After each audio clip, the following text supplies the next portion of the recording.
सज्जन सिंह गांव का सबसे ताकतवर और पैसे वाला किसान था।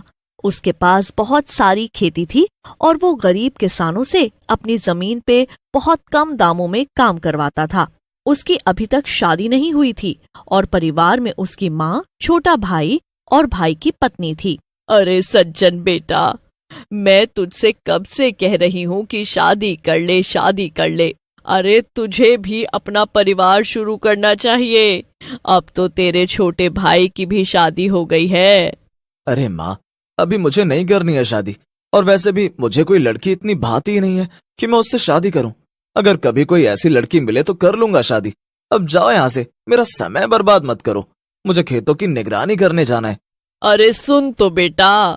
सज्जन बिना अपनी माँ की बात सुने चला जाता है। खेत पर जाकर सज्जन गरीब किसानों को डराने धमकाने लगता है। निकम्मो, जरा अच्छे से हाथ चलाओ। खाना नहीं खाया क्या? अगर इस साल भी फसल अच्छी नहीं हुई ना तो तुम्हारे घर बार बेचकर तुमसे अपने पैसे वसूल करूंगा।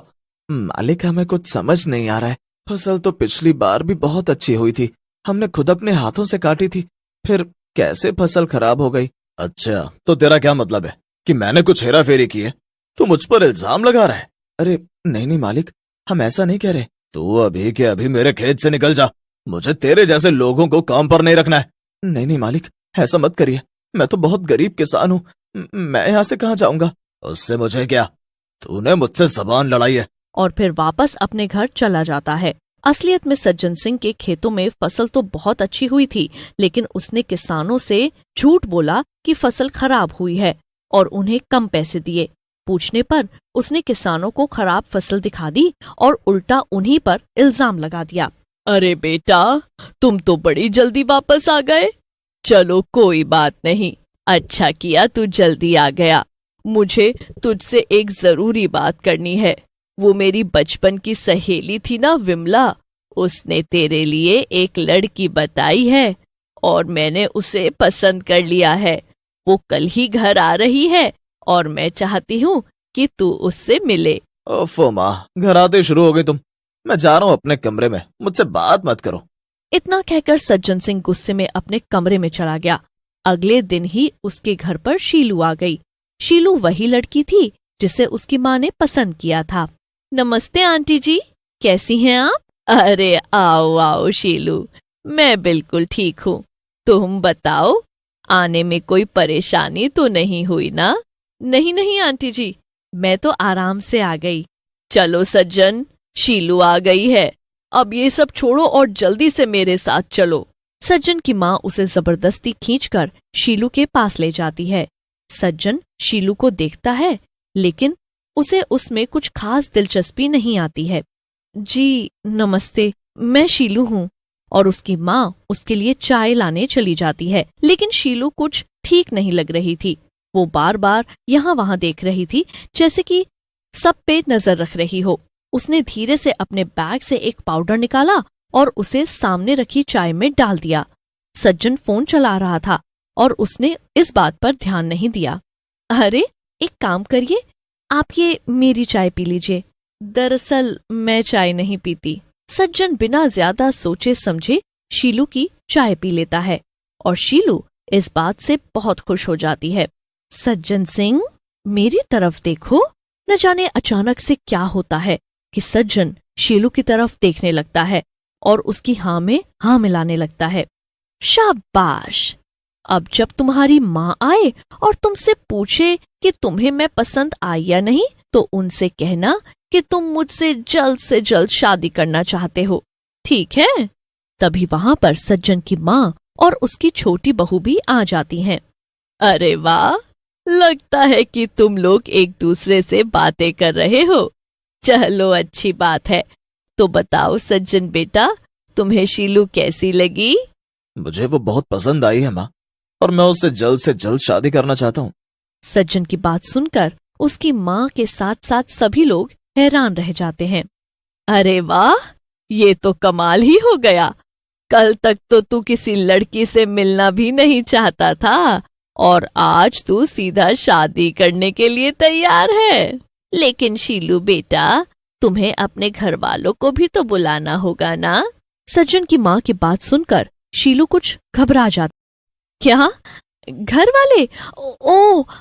शायद आपको पता नहीं है, मेरा इस दुनिया में कोई भी नहीं है।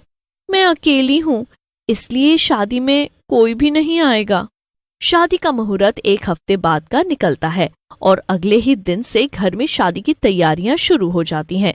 सज्जन पूरी तरह से शीलू के वश में था और वो वही कर रहा था जो शीलू कह रही थी। एक रात को शीलू सबके सोने के बाद चुपचाप घर से निकलती है और बिना किसी को बताए कहीं जाने लगती है। वो खेतों से पार होकर काफी दूर चली जाती है। वहां पर एक टूटा फूटा घर था। शीलू उसी के अंदर चली जाती है और एक चुड़ैल में बदल जाती है। उसके सामने ही असली शीलू रस्सियों से बंधी हुई थी। आखिर मैंने तुम्हारा क्या बिगाड़ा है जो तुमने मुझे स्टेशन से ही अगवा कर लिया और यहाँ लाकर बंद कर दिया? अरे नहीं नहीं, तूने तो मेरा कुछ भी नहीं बिगाड़ा है। तेरी ही वजह से तो मैं अपना मकसद पूरा करने में कामयाब होने वाली हूँ। मकसद? कैसा मकसद? मैं तुझे क्यों बताऊं?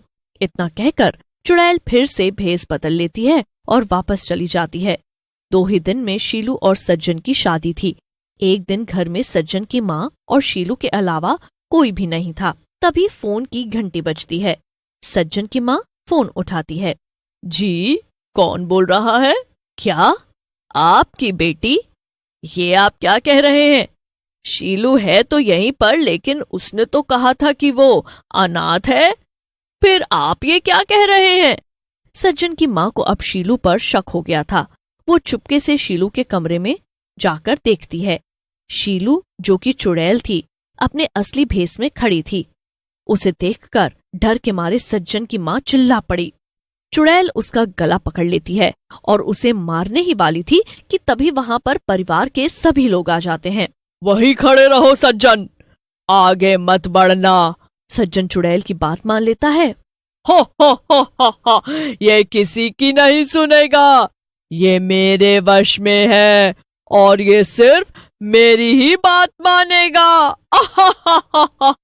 इतना कहकर चुड़ैल सज्जन की माँ को छोड़ देती है और उसे जमीन पर ही पटक देती है। क्या तुमने मेरे बेटे को वश में क्यों किया? कौन हो तुम? अभी बताती हूँ। सुनो सज्जन, खुद को थप्पड़ मारो। चुड़ैल के कहते ही सज्जन खुद को एक जोर का झापड़ मारता है।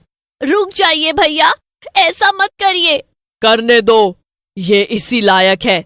इसकी वजह से मेरे बाबा ने अपनी जान दे दी। मेरे पिता सुनील इस सज्जन सिंह के खेत में किसानी करते थे। इसने जानबूझ के अच्छी फसल को खराब फसल में बदल दिया और किसानों पे इल्जाम लगाया कि उनकी फसल में खराबी थी। जब उन्होंने इससे सवाल किया तो इसने उन्हें खेत से बाहर निकाल दिया। वो पहले से ही इतने कर्जे में थे और इसकी हरकत की वजह से वो और परेशान हो गए। उन्होंने परेशान होकर खाने में जहर मिला दिया, जिसकी वजह से हम दोनों की जान चली गई। क्या? नहीं नहीं, मेरा बेटा ऐसा नहीं कर सकता। चुप कर। तो मैं क्या इतना सब झूठ बोलने के लिए कर रही हूँ? अरे मम्मी जी, इसकी पूरी बात तो सुनिए ना। मुझे काला जादू करना आता था। मरने के बाद मैं एक काला जादू करने वाली चुड़ैल में बदल गई और मैंने ये ठान लिया कि मैं इस आदमी से बदला लेकर रहूंगी। देखो, इन्हें मत मारो, इन्हें माफ कर दो। ये तुमसे अपनी गलती की माफी भी मांग लेंगे। क्या सच में? राधिका की बात सुनकर चुड़ैल को उस पर भरोसा होने लगा। ठीक है, मैं अभी इसे पहले जैसा कर देती हूँ, लेकिन अपनी बात का ध्यान रखना। इतना कह के चुड़ैल सज्जन को पहले जैसा कर देती है।